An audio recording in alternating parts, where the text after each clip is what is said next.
महाभारत काल में ऐसी कई घटनाएं घटी हैं जिन्होंने महाभारत के युद्ध में महत्वपूर्ण भूमिका निभाई है।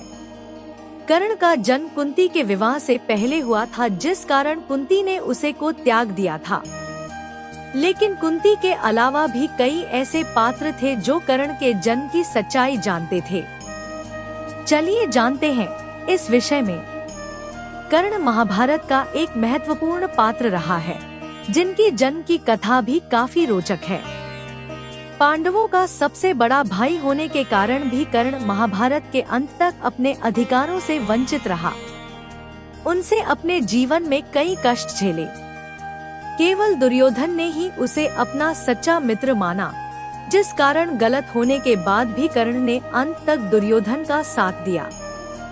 कथा के अनुसार दुर्वासा ऋषि ने कुंती को एक वरदान दिया था, जिसके अनुसार वह किसी भी देवता का स्मरण करके पुत्र प्राप्त कर सकती थी। इस वरदान के चलते कुंती ने सूर्य देव का आवाहन किया, जिससे उसे कर्ण की प्राप्ति हुई।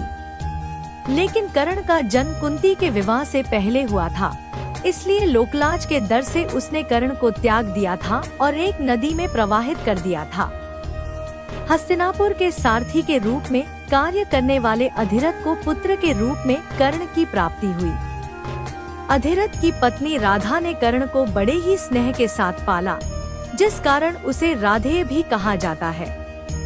कुंती ने सबसे ये बात सबसे छिपा कर रखी कि कर्ण उसका पुत्र है।